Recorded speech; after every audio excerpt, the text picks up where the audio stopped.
satu penjuru gereja dan dasar yang esa, yaitu Yesus Kristus, pendiri umatnya.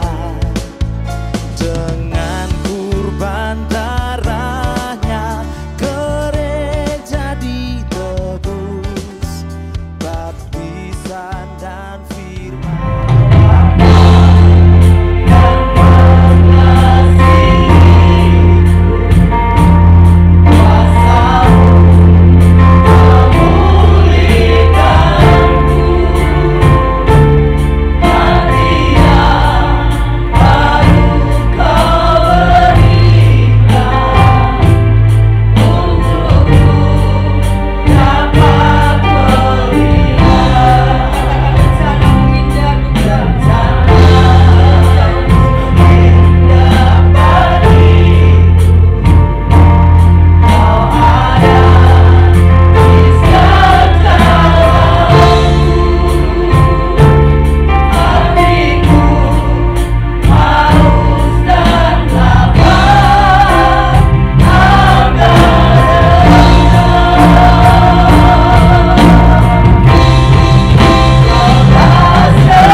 dalam kesempatan ibadah pada sore hari ini Tuhan, kami mengucap syukur.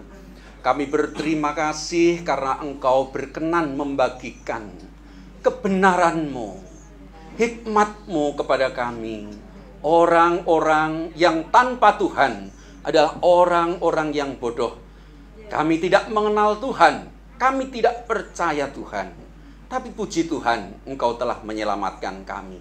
Kekudusan-Mu, kebenaran-Mu boleh menjadi bagian kami ketika Engkau, Tuhan, rela disalib demi keselamatan kami.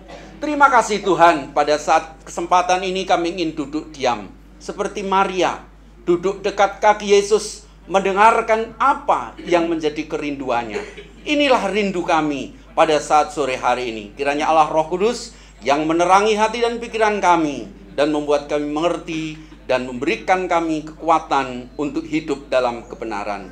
Di dalam nama Tuhan Yesus kami berdoa serta mengucap syukur. Haleluya. Amin. Silakan duduk Bapak Ibu Saudara-saudara yang dikasihi oleh Tuhan Yesus. Shalom. Tuhan. Dalam kesempatan sore hari ini saudara-saudara kita akan diperhadapkan pada satu tema, yaitu jadilah orang berhikmat, ya. Judul ini menjadi satu perintah langsung bagi setiap kita yang pada saat ini hadir untuk menjadi orang berhikmat. Mungkin kita bertanya, loh, apakah saya ini belum berhikmat sehingga Tuhan menginginkan supaya saya berhikmat? Saudara, tentunya tidak demikian, saudara, ya. Tentunya setiap orang percaya dengan segala kerendahan hati mengakui segala kekurangan, kelemahan, keterbatasannya, baik dalam berpikir, dalam berbuat, dalam menghadapi setiap masalah apapun. Maka dengan itu, saudara, kita tetap memerlukan hikmat. Pertama-tama, hikmat dari Tuhan, ya. Mari kita buka Alkitab kita di dalam kitab Amsal pasal yang ke-24 ayat yang ke-5 sampai ayatnya yang ke-10.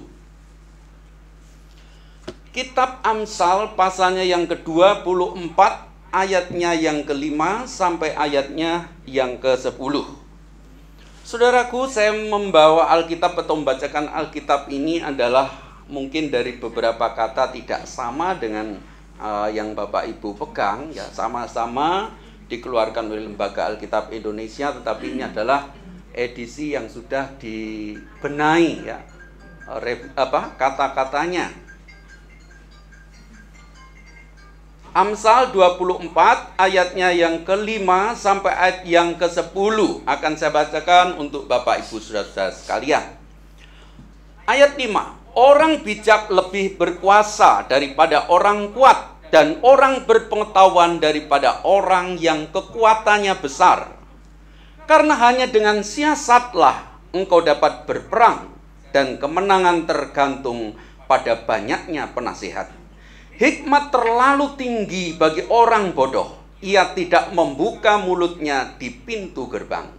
Siapa selalu merencanakan kejahatan akan disebut penipu. Ayat 9, rancangan kebodohan adalah dosa dan pencemooh adalah kejijikan bagi manusia. Ayat 10, jika engkau patah semangat pada masa kesesakan, betapa kecilnya kekuatanmu. Amin. Bapak Ibu Saudara-saudara yang dikasihi Tuhan Yesus, ya. Amsal ini saudara-saudara adalah kitab dalam koleksi, ya, dalam koleksi Yunani. Ini masuk dalam kategori sebagai syair, ya, atau kitab hikmat dalam Tanakh, ya, yang dimiliki oleh orang Yahudi yang sebenarnya sama seperti Alkitab kita Perjanjian Lama ini. Mereka saudara-saudara menamai kitab ini bukan Amsal tetapi Hokmah, ya.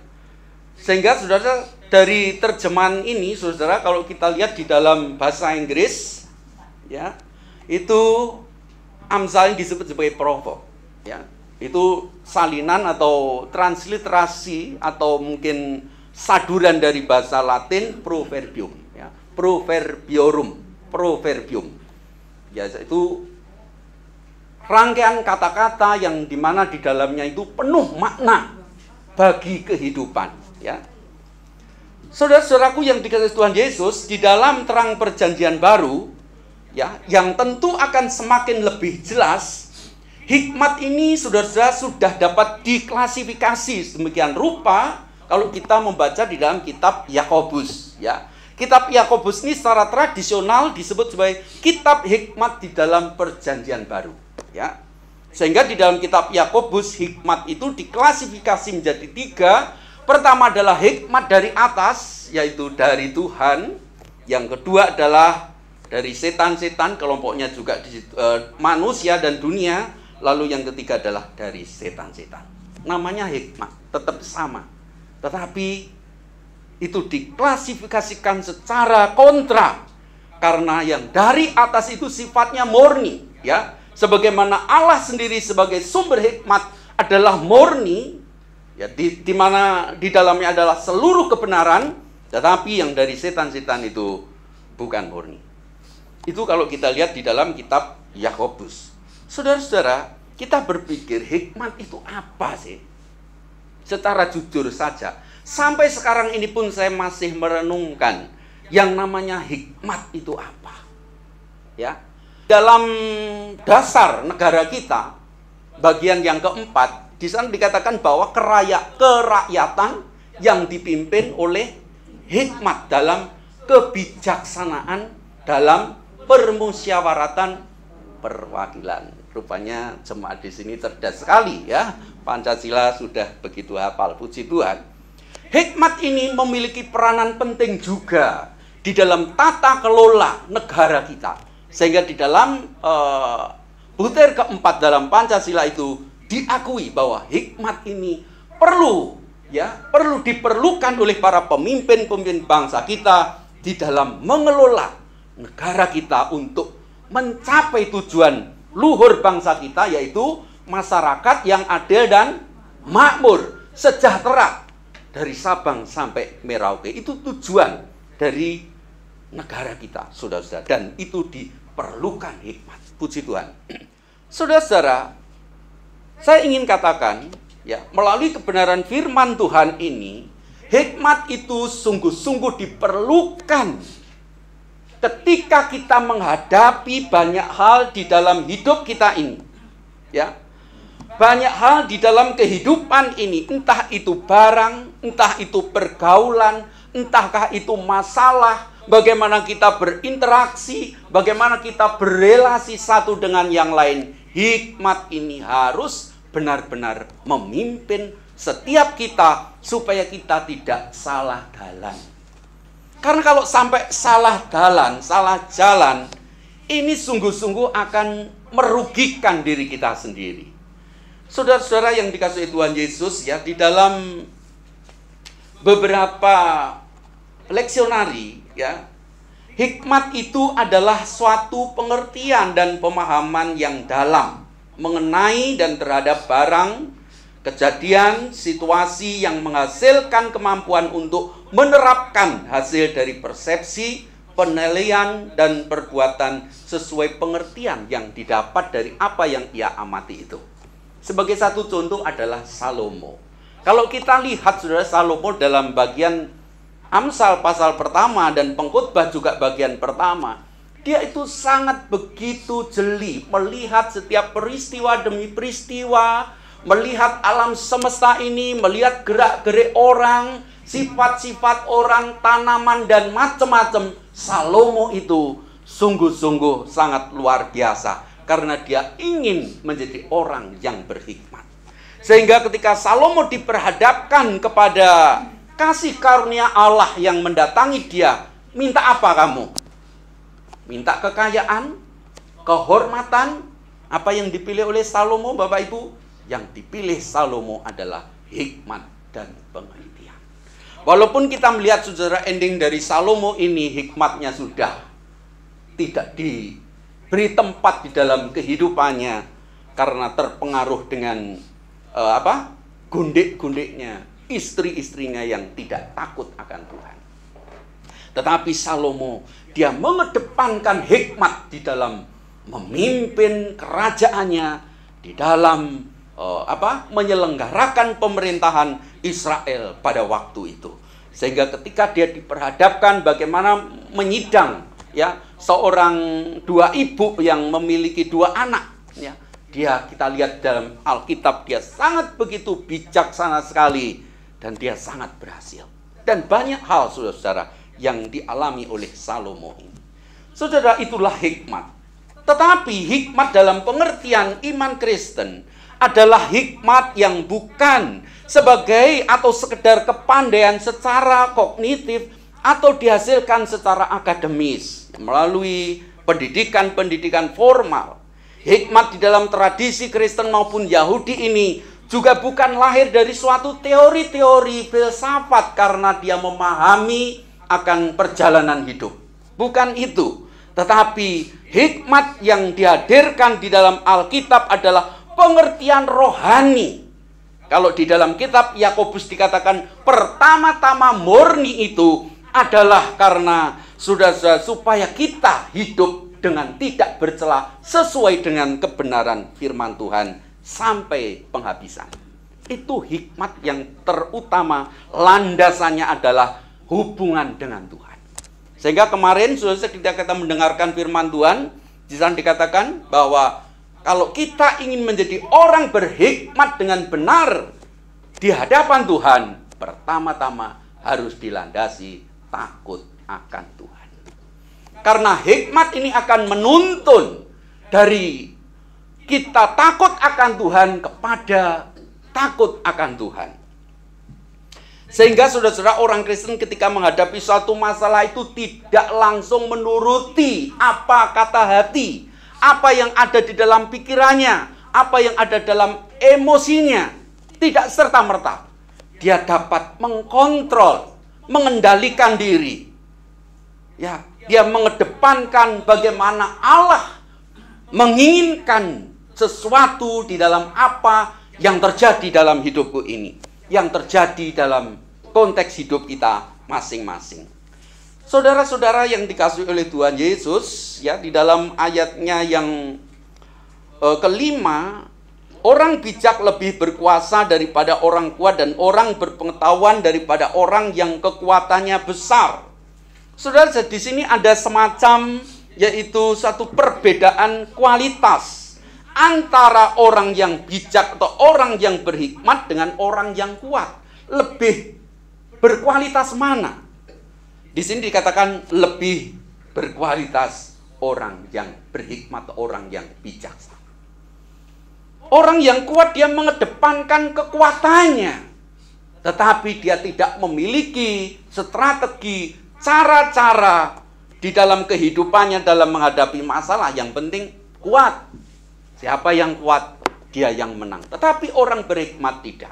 Dia menggunakan pemikirannya, pengertiannya, mengelola, menata, sedemikian rupa agar apa yang ia lakukan jangan sampai keliru. Dan orang berpengetahuan daripada orang yang kekuatannya besar. Sama, sama. Lebih berharga orang yang bijak, orang yang memiliki hikmat, orang yang memiliki pengetahuan. Bahkan di dalam kitab Mazmur pasal 119 ayatnya yang ke-98-99 di sana dikatakan bahwa firman-Mu, perintah-Mu, hikmat-Mu itu membuat aku lebih bijaksana daripada orang tua. Bayangkan saudara-saudara, orang bijak itu, orang berhikmat itu ternyata tidak pandang umur. Kadang-kala kita melihat ada anak-anak kecil tuh kok pinter yo, arek cilik iki ngalang-ngalai wong tuwek pinter iki. Kebijaksanaannya bukan masalah kepandaian loh di sini ya.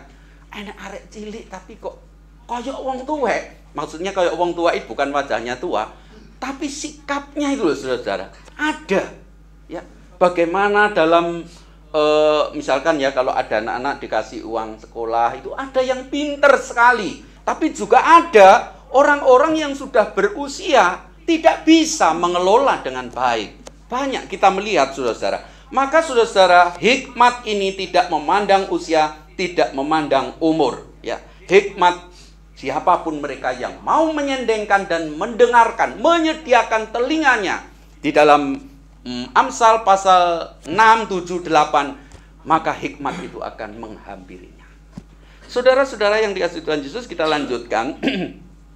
Hikmat terlalu tinggi karena hanya dengan siasatlah, atau dalam terjemahan yang Bapak Ibu di sana, perencanaan, engkau dapat berperang dan kemenangan tergantung pada banyaknya penasihat. Saudara-saudara, segala sesuatu memang tetap dalam suatu perencanaan, ya.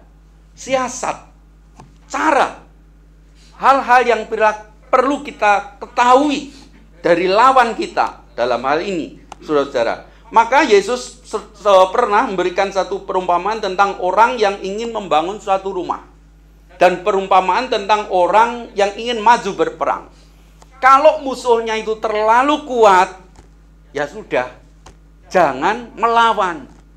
Lebih baik dengan suatu siasat atau perencanaan, lebih baik kita datang saja secara diplomatis, ya, minta syarat-syarat perdamaiannya itu apa. Nah, hikmatnya itu di situ. Jangan sampai kita memaksa diri, justru malah merugikan diri kita sendiri.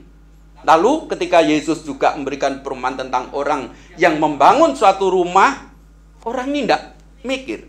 Punya uang 10 juta, pengen membangun suatu rumah jadi. Ya. Ternyata setelah dihitung-hitung, saudara, ya tetap tidak cukup 10 juta untuk membuat rumah katakanlah sebesar ini. Tetap tidak cukup. Tetapi dia mikirnya dengan 10 juta pasti bisa. Sehingga ketika dia membangun, saudara-saudara, rumahnya tidak jadi bahan tertawaan, akhirnya merugikan diri sendiri. Maka disinilah kita perlu sungguh-sungguh memiliki hikmat.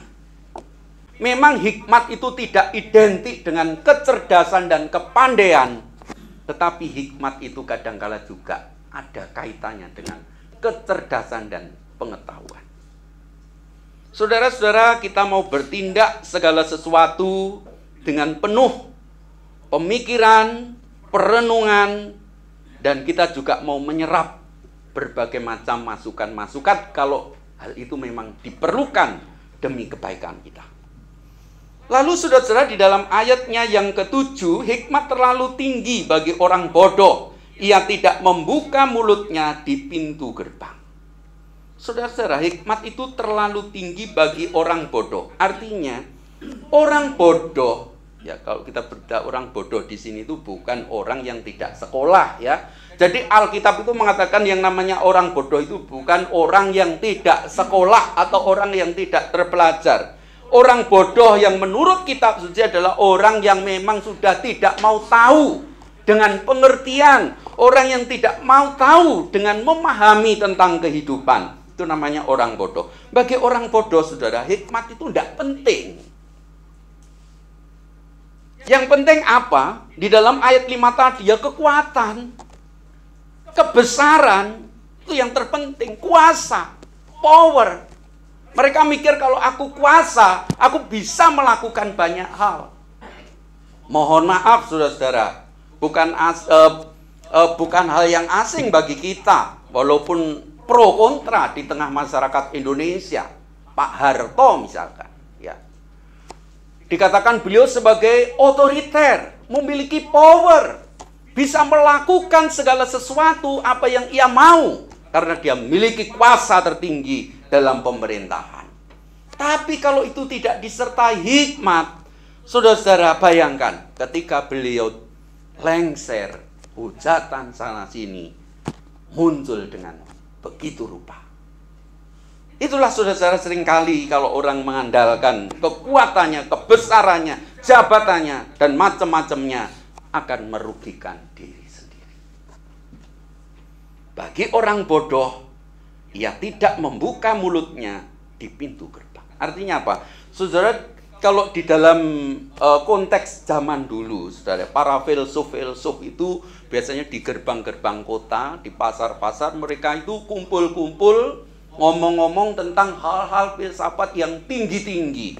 Ya, kita pernah mendengar yang namanya Sokrates, Plato, Apa itu Thukydides dan macam-macam, ya. Saya tidak ngerti pelajarannya apa itu. Saudara, orang-orang pada zaman dulu itu, saudara, mereka itu suka di pintu-pintu gerbang, ya. Mereka berdialog tentang hal-hal yang tinggi. Kalau orang yang pinter, kalau membahas suatu masalah itu kan kita juga pernah dengar tuh, saudara, ya. Ada orang itu, kalau saya itu juga heran kadang-kala. Orang satu ayat itu bisa dijelaskan sampai 2 jam, saudara. Saya ini, saudara, satu ayat ini gelepotan, mau ngomong apa itu juga kadang-kala bingung. Makanya di sini, saudara, orang bodoh kalau dia itu bersanding atau berdialog atau mereka berada dalam kumpulan orang-orang seperti itu, ya tidak ada yang dikatakan kecuali cuma mendengar dan ngikut saja. Di sini pengertiannya adalah, saudara-saudara yang dikasihi Tuhan Yesus, marilah kita berhikmat. Jangan sampai kita hanya ikut arus, ngeli, ya. Ikut arus. Lalu di dalam ayat 8, siapa selalu merencanakan kejahatan akan disebut penipu. Kenapa demikian? Karena orang yang dikatakan selalu merencanakan kejahatan ini mesti dalam otak dan pemikirannya yang ada adalah akal bulus. Akal bulus ini yang rodok-rodok memper, hampir-hampir sama dengan hikmat. Betul nggak? Orang Farisi itu hikmatnya juga luar biasa. Dia itu kalau mikir-mikir mau menjebak Yesus itu tidak tanggung-tanggung. Tetapi karena Yesus itu sang hikmat, maka dipatahkan. Karena orang Farisi itu, ya ini, hikmatnya ini, saudara-saudara, merencanakan kejahatan. Sehingga, saudara-saudara, orang kalau tahu kehidupan seseorang, apalagi mengalami beberapa kali ditipu, dibohongi, ya menerima perlakuan jahat, maka orang sudah pasti akan mengecap. Gak percaya. Mbujui. Tukang ngapusi, ya, orang Surabaya bilang bujui. Saya dulu itu kalau di Surabaya bilang bujui itu bingung, karena bujui itu kalau di tempat saya itu merayu, tapi kalau di Surabaya ini bujui itu ngapusi atau bohong. Ya. Tukang bujui, orang akan tahu itu, saudara-saudara. Ayat 9, rancangan kebodohan adalah dosa dan pencemooh adalah kejijikan bagi manusia. Ayat 8 dan 9 ini sebenarnya memiliki inti yang sama, rancangan, rencana dalam pikiran kita. Alkitab mengatakan dalam apa yang kita baca tadi, kita memerlukan perencanaan, kita memerlukan siasat, kita memerlukan pemikiran, memang untuk supaya kita berhikmat dan kita tidak sampai salah jalan dan merugikan diri kita sendiri. Tetapi kontrasnya, hikmat dari setan-setan atau dari dunia ini adalah kebodohan dan merencanakan kejahatan. Padahal kalau kita lihat, saudara-saudara, mari kita lihat sejenak ya di dalam kitab Yakobus pasalnya yang ketiga. Ayo kita lihat di dalam kitab Yakobus pasalnya yang ketiga.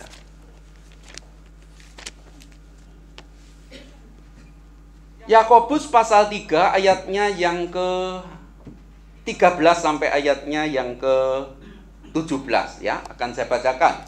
Yakobus pasal 3 ayat 13 sampai ayatnya yang ke-17. Siapa di antara kamu yang bijak dan berbudi, baiklah dengan cara hidup yang baik, ia menunjukkan perbuatannya dalam kelemah lembutan yang lahir dari hikmat. Nah, ini kalau orang dalam pemikiran dan hatinya dipimpin oleh hikmat Tuhan. Jika kamu menaruh perasaan iri hati, nah ini sudah masuk dalam hikmat dunia, hikmat setan-setan. Jika kamu menaruh perasaan iri hati dan mementingkan diri sendiri, janganlah memegahkan diri dan janganlah berdusta melawan kebenaran. 15. Hikmat seperti itu tidak datang dari atas tetapi dari dunia, dari nafsu manusia, dari setan-setan.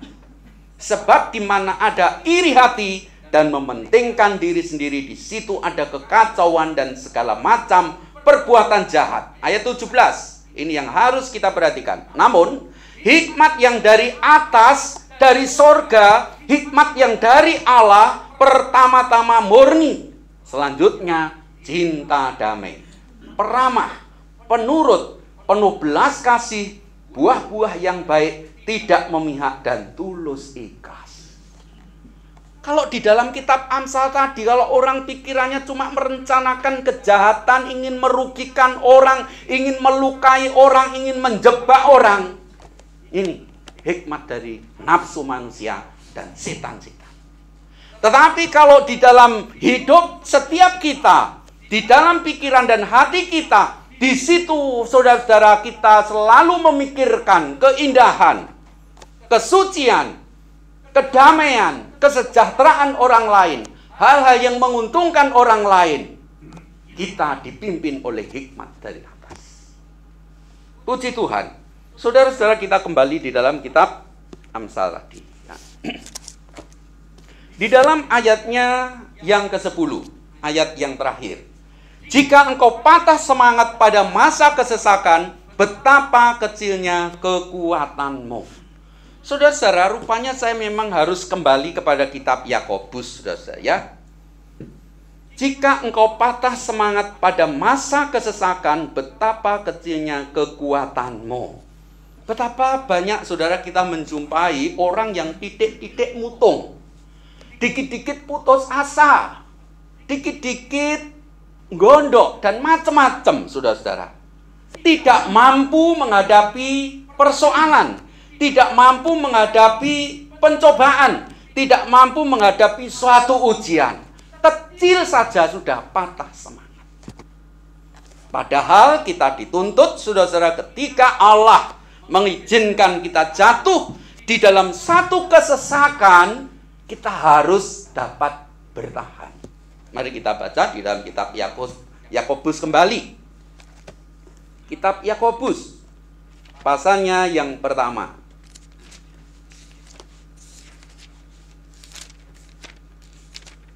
Kitab Yakobus pasalnya yang pertama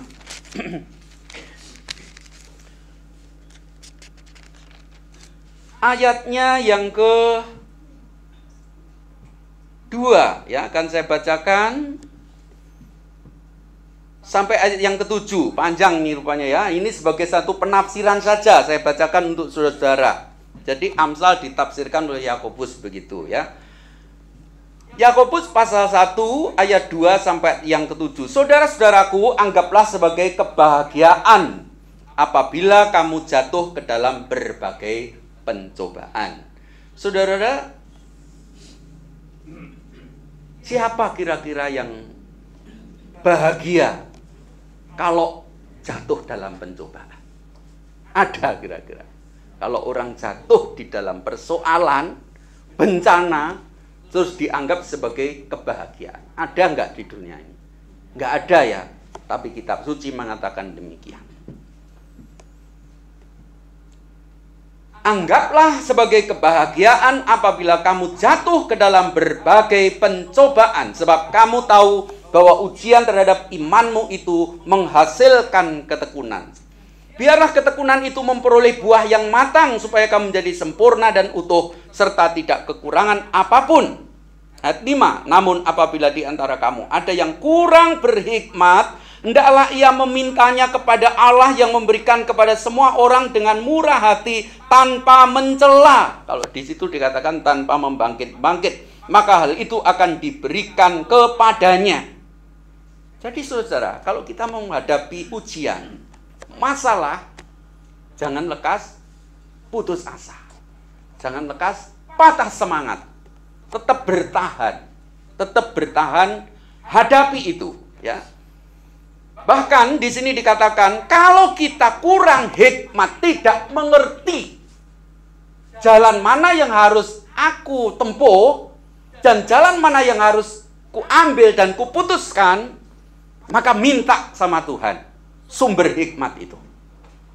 Hendaklah ia memintanya dalam iman, dan sama sekali jangan bimbang, sebab orang bimbang seumpama gelombang laut yang diombang-ambingkan kian kemari oleh angin. Orang yang demikian janganlah mengira bahwa ia akan menerima sesuatu dari Tuhan. Saudara-saudara, orang yang patah semangat itu adalah orang yang tidak mengerti bahwa apa yang dialaminya itu mungkin bagian dari proses Tuhan. Ada sesuatu yang Tuhan ingin kerjakan di dalam hidupnya. Jadi melihat atau dia punya persepsi tentang pencobaan sama saja ya. Ujian itu, saudara, sebagai suatu petaka yang menghancurkan hidupnya. Sehingga dengan demikian dia langsung patah semangat, putus asa, emosi yang diberi keluasan memimpin hidupnya, sehingga mengambil jalan-jalan yang tidak sesuai dengan kehendak Tuhan. Padahal tujuan hikmat yang dari atas itu adalah bagaimana kita dapat hidup, bahkan sekalipun ketika kita menghadapi ujian, pencobaan, adalah tetap terhubung dekat dengan Tuhan dan hidup dalam kebenaran. Jadi kalau kita mengedepankan emosi, apa kata hati kita? Wah, mengikut Yesus. Saya dengar khotbah di sana katanya ikut Yesus segala sesuatu beres. Ya.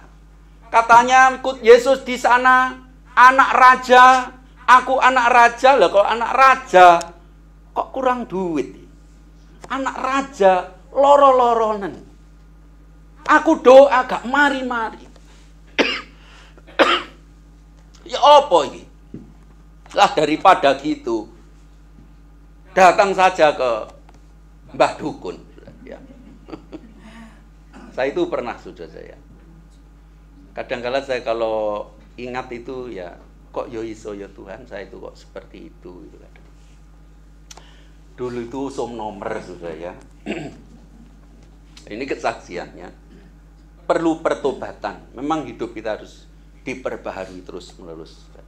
Ya kejadiannya ini mungkin 25 tahun lalu saudara ya. Waktu itu sudah rame-ramenya nomor, tapi nomor ini tidak punya dasar undang-undang ya. Jadi liar gitu loh, togel gitu loh ya. Ya togel. Lalu saya itu punya kenalan orang di petani utun gitu, saudara-saudara. Orangnya tuh suka ngitung-ngitung nomor yang kemarin keluarnya 2 minggu lalu keluarnya misalnya 301. Terus lalu minggu kedua 302. Ini dihitung-hitung domestik. Saya ini terpukau, saudara. Mas Kris iki coba bayangno iki lek gak sampean tuku, engko lek taker jebol rugi sampean, saudara. Saya kepelut, saudara-saudara ya. Akhirnya saya beli taker gak iso turu, taker jebol tenan. Aku engko persembahan organ ke gereja. Ini salah.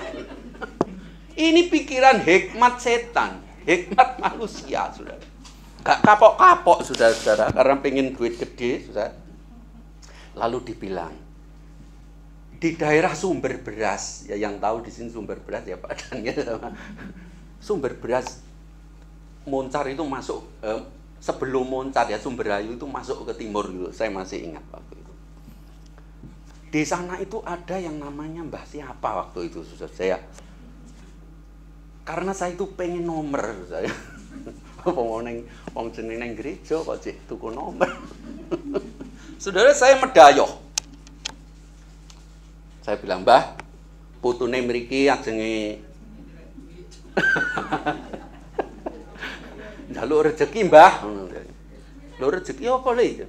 Nggih niku lho Mbah, sakniki lak usume nomor. Nggih dipun parengaken kula niki nyuwun nomor sing sae ngoten lho, Mbah. Walah, njaluk nomor. Saya bawai gula, saudara-saudara ya. Uang 20.000. Kan syaratnya seperti itu biasanya itu, saudara-saudara. Jadi saya itu tidak teori, saya ngalami, saudara-saudara. Jadi saya tidak bisa menghakimi orang karena saya juga ngalami seperti itu. Lalu saudara, ya wis lah ngono tamatno mbah iki. Oh. Padahal saya dibilangi dari rumah, engko lek digemplang boto, nomor boto. Ternyata ndak gitu. Dia mau nyer-nyer gini. Terus nempelek ning kuping. Wis paham isyarah ini? Belum, Mbah. Oh, terputar lagi. Kok nempel kuping. Lah iki gak njaluk nomor mah kon namatne wong apa ngunyir-ngunyir di tangan. Apa nomere kuping, apa nomere iki 8, apa 3, Saudara. Tak ramesi Saudara, di rumah tak bolak-balik Saudara, 3, 8, kuping itu koyo tanda tanya 9 apa 7. Saya beli juga ndak muncul Saudara. Jadi saya rugi Saudara. Coba bayangkan kalau kita dipimpin oleh hikmat dunia. Bukan malah rugi, bukan malah untung, tapi tambah rugi. Makanya sing paling enak tetap ikut Yesus. Tetap gandol Yesus. Dia yang memberikan kekuatan kepada kita ketika kita mungkin kekurangan. Jangan sampai terlintas hikmat dunia. Hikmat setan-setan membawa kita di dalam kejerumusan seperti itu yang justru merugikan diri kita sendiri. Saudara-saudara, di dalam kitab Amsal tadi mengatakan ketika kita diberhadapkan pencobaan ujian itu, jangan patah semangat. Ada Allah sumber hikmat. Ada Allah yang punya 1000 macam cara untuk menolong kita. Tetapi kalau Allah memang sengaja membiarkan kita untuk sementara waktu di dalam ujian tetap bertahan. Karena seringkali kita berpikir Tuhan sedang merendah. Sakit sudah direndah oleh Tuhan, dibentuk oleh Tuhan itu memang sakit. Tetapi kalau kita tetap berserah diri sambil memohon hikmat atas ketidakmampuan kita di dalam mengelola masalah kehidupan, hal apapun itu dalam hidup kita, di sini dikatakan minta kepada Tuhan, hikmat kepada Tuhan. Sebagai ayat terakhir, mari kita lihat di dalam kitab Amsal bagian yang kedua. Amsal pasal yang kedua. Amsal yang kedua ayat yang ke-6. Tadi Yakobus merintahkan kita, kalau kita kurang berhikmat dan tidak mampu menghadapi masalah kita, saudara-saudara, di sini ada Tuhan yang siap memberi hikmat kepada setiap kita. Kita minta dengan iman, jangan bimbang, jangan ragu. Jangan sampai kita terkecoh dengan situasi yang kita hadapi, yang memang kadangkala membuat sering kita putus asa. Saudara-saudara, ya, kitab Amsal pasal yang kedua ayatnya yang ke-6. Karena Tuhanlah yang memberi hikmat, dari mulutnya datang pengetahuan dan kepandaian. Mari kita minta hikmat dari Tuhan. Di dalam 1 Korintus pasal 1 ayat 24, Kristus itu kekuatan Allah dan hikmat Allah. Dialah yang kita minta, saudara-saudara, dalam hidup kita ketika kita menghadapi situasi, menghadapi kebendaan, menghadapi materi, menghadapi ujian hidup. Yesus yang harus kita kedepankan, kita mohon kepada Dia supaya memberi hikmat, kekuatan, pengetahuan, dan kepandaian di dalam hidup kita sehingga kita boleh melewati setiap masalah demi masalah yang kita hadapi. Amin. Mari kita datang kepada Tuhan, mengagumi Tuhan, Allah sumber hikmat, bahkan Dia adalah hikmat sendiri karena Dia adalah sabda Allah. Perkataannya adalah hidup. Perkataannya adalah kekal. Perkataannya adalah ajaib untuk setiap. Kau sungguh indah tiada taranya, ya Tuhan. Kami buka hati dan pikiran kami untuk Engkau, untuk firman-Mu, untuk hikmat-Mu, ya Tuhan. Haleluya, haleluya. Terima kasih. Kau sungguh indah tiada taranya, sungguh menakjubkan, sungguh ajaib untuk dimengerti, lebih dari semua yang ada. Hikmat-Mu tiada terselami, kasih-Mu dalam tak terduga. Kau sungguh indah tiada taranya, mulia dan berkuasa. Ku kagum hormat, kagum hormat akan Engkau. Ku kagum hormat akan Engkau. Kau Allah yang layak dipuji. Ku kagum akan Engkau. Musik agak pelan, saudara-saudara, kita mencoba untuk merenungkan kembali firman dan pujian yang kita nyanyikan. Saudara-saudara, hikmat Tuhan tak terselami. Atas ujian dan cobaan yang kita hadapi sekalipun, saudara-saudara, mungkin kita memang tidak tahu kenapa kok ini terjadi dalam hidup saya. Padahal hidup saya ini sudah belajar untuk hidup benar di hadapan Tuhan. Tetapi saudara-saudara, dalam pikiran Tuhan, rencananya itu begitu dalam. Dia punya rencana yang tidak dapat kita mengerti. Tetapi rencana Tuhan itu indah pada waktunya. Pada waktu Tuhan menyatakan itu kepada setiap kita. Kita hanya diberi keleluasaan untuk meminta hikmat kepada Allah ketika kita menghadapi banyak hal di dalam dunia ini. Itulah satu-satunya jalan yang harus kita tempuh. Saudara-saudara, kita minta hikmat dengan tidak bimbang. Karena hikmat itu hanya Tuhan yang memberikan. Haleluya. Mari kita bangkit berdiri bersama, kita nyanyikan Kau sungguh indah tiada taranya. Haleluya, haleluya. Puji Tuhan. Amin.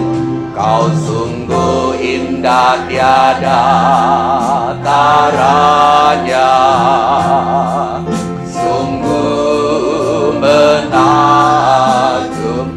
menakjubkan, sungguh ajaib untuk mengerti, lebih dari semua yang ada. Hikmat-Mu tak pernah terselami oleh pikiran kami yang terbatas ini ya Tuhan. Dalam tak terduga, Kau sungguh indah tiada taranya, mulia dan mari kita kagumi. Haleluya. Kagum hormat akan Engkau. Hormat akan Engkaulah Allah yang layak dipuja dan disembah oleh setiap kami. Puji ku kagum akan Engkau. Kagum hormat, kagum hormat akan Engkau. Ku kagum hormat akan Engkau. Kau Allah yang layak dipuji. Ku kagum akan Engkau. Ku kagum akan Engkau. Ku kagum akan Engkau. Nanti kepada Ibu Pendeta Susi Raswati kami akan berdoa untuk firman Tuhan. Haleluya. Terima kasih ya Tuhan. Bapak, terima kasih. Kami boleh menyadari Haleluya, haleluya. hikmat itu sendiri. Ya Dan Tuhan. kami percaya Tuhan. Glory, Apa yang glory, terus memimpin haleluya. kehidupan kami, sehingga kami boleh memutuskan Terima apa kasih. yang baik dan benar di dalam segala persoalan yang kami Yesus, hadapi dalam Yesus. keseharian. Kami boleh memiliki keputusan Yesus, yang tepat, haleluya. yang benar-benar berkenan kepada Tuhan. Glory, Tolong glory, kami Bapa, ya Tuhan. kami percaya Tuhan ketika Salomo Yesus, berdoa haleluya, dan haleluya. kalau mau diberi oleh Tuhan Amin. hikmat yang luar biasa. Yesus, Saat ini juga kami haleluya. percaya Tuhan, Engkau akan berikan pada kami Amin, hikmat yang luar amin. biasa Ya, itu. Tuhan. Sehingga Haleluya. sungguh-sungguh Tuhan kami boleh Yesus, menjalani kehidupan ini Yesus. dengan kehidupan yang berkenan kepada Tuhan. Terima Bapak, kasih ya, berkati akan Tuhan. Mas Kris, yang sudah Haleluya, banyak bantu Tuhan, haleluya, di dalam haleluya. pelayanannya Berkatilah di ya GPI, Tuhan. atau di gereja Glory, Informasi haleluya, Surabaya, haleluya. wilayah Tengger ini, Tuhan akan memberkati Mas Kris. Amin ya Tuhan, Tuhan, berkatilah lipat-lipatmu menyertai pekerjaanmu Bapak, di sini juga ya menyertai Tuhan. seluruh jemaat Tuhan yang dengan Haleluya. setia boleh terus beribadah di tempat ini. Terima kasih Bapak, kami bersyukur pada Haleluya, Tuhan pada sore hari haleluya. ini. Terpujilah Bapak, Tuhan. selama-lamanya, dan hanya Dalam nama Tuhan Yesus Kristus. Amin. Silakan duduk. Tuhan Yesus memberkati. Kepada Ibu Diaken Rani kami persilakan.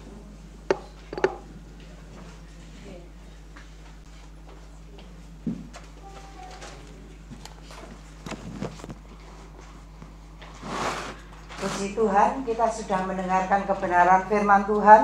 Saat ini ya, kita diberi pengertian bagaimana kita dapat memilih hikmat dari dunia atau hikmat dari Tuhan. Ya, jadi kita harus memilih hikmat dari Tuhan. Terima kasih kepada hambanya. Atas nama majelis dan jemaat, kami mengucapkan terima kasih kepada hambanya Saudara Kristio Witoyo. Tuhan yang memberkati dalam setiap pelayanannya.